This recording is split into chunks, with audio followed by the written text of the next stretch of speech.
আসসালামু আলাইকুম ওরহমতুল্লাহি বারাকাতুহু। সম্মানিত দর্শক, আজকে এক ভাইয়ের প্রশ্ন এসেছে যে জেনা দুনিয়ায় সর্বপ্রথম কিভাবে শুরু হয়েছে। তো আমাদের জানা মতে আমরা যতটুকু জানি ততটুকুই আপনাদের সামনে রাখবো। তার আগে বলবো যে ভিডিওটা অনুগ্রহ করে দেখে যাবেন, এড়িয়ে যাবেন না। দেখুন, জেনা এটি একটি আরবি শব্দ।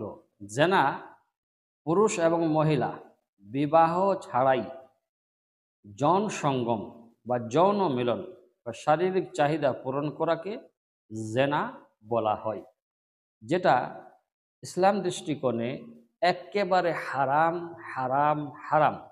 কোনো রূপেই, কোনো দিক দিয়ে, কোনো মতে এটা ইসলাম গ্রহণ করে না।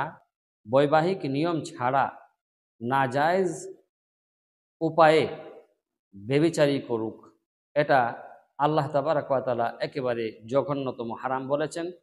কোরআনে কারীমে আল্লাহ তাবারক ওয়া তাআলা বলেছেন, বিসমিল্লাহির রহমানির রহিম, লা তাকরাবুজ জিনা ইন্নাহু কানা ফাহিশাতান ওয়া সাআ সাবিলা।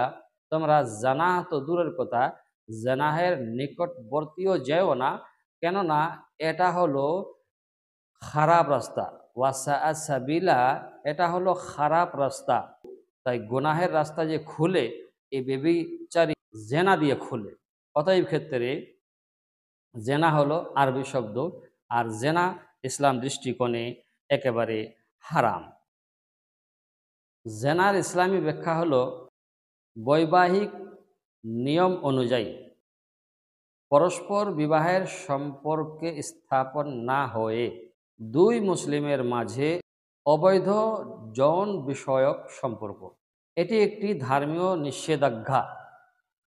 বিবাহোত্তর যৌনতা ও বিবাহ পূর্বে যৌনতা। এবার আসুন, শারীরিক চাহিদা পূরণ করার নাম শুধু জেনা নয়, বরঞ্চ শারীরিক চাহিদার দিক দিয়ে যে মিলন করা হয় এটা তো একই রূপ, কিন্তু এর কয়েকটি নাম রয়েছে। যেমন রয়েছে পরকীয়া। এটা কি পারস্পরিক সম্মতিতে বিবাহিতদের অবৈধ যৌন সম্পর্ককে পরকীয়া বলে। এবং বেবিচার হলো আরেকটি জিনিস। বেবিচার হলো দুইজন অবিবাহিতের পারস্পরিক সম্মতিতে যৌন সঙ্গম। এটাও একটা যৌন সঙ্গম, শারীরিক মিলন।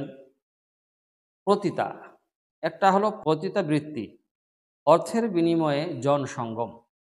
সমকামিতা, তবে এতে কিছু ব্যাখ্যা আছে, আর ব্যাখ্যার দিকে যাচ্ছে না, ভিডিও লম্বা হবে।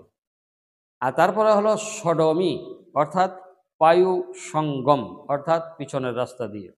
তারপরে হলো অজাচার, এটা হলো নিজ পরিবারের সদস্য বা অবিবাহযোগ্য রক্ত সম্পর্কের ব্যক্তির সঙ্গে যৌন সঙ্গম করাকে বলা হয় আপনার যোগে অজাচার। পশুকামিতা, এটা হলো অমানব পশুর সঙ্গে যৌন সঙ্গম, এটা হলো পশুকামিতা। এবং এটা ধর্ষণও বলা হয়। আর ধর্ষণ আরেকটি রয়েছে, যে জোরপূর্বক ও বৈবাহিক যৌন সঙ্গম।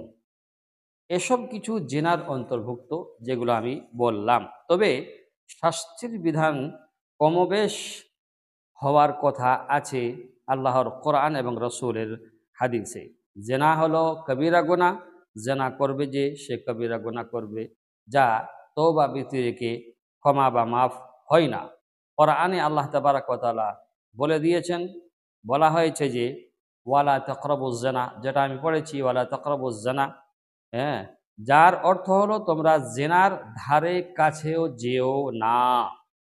এবার প্রশ্নকারীর যে প্রশ্ন, যে পৃথিবীতে সর্বপ্রথম জেনা বেবিচার কখন ঘটেছে, তো এই মর্মে এই ব্যাপারে আমরা বলবো যে কোরআন বা হাদিসে কোনো রূপ বর্ণনা স্পষ্টভাবে পাওয়া যায় না যে জেনা কখন থেকে শুরু হয়েছে এবং কিভাবে শুরু হয়েছে।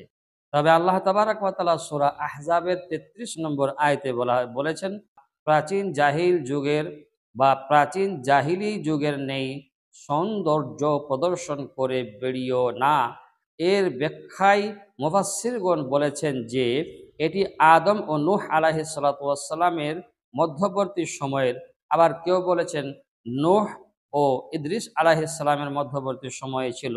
এবং আবারও কেউ বলেছেন এটা ঈসা এবং মুহাম্মদুর রাসূলুল্লাহ সাল্লাল্লাহু আলাইহি ওয়াসাল্লামের মধ্যবর্তী সময়ের ঘটনা। তাফসির তাবারিতে, ইবনে কাসিরে এগুলো বলা হয়েছে।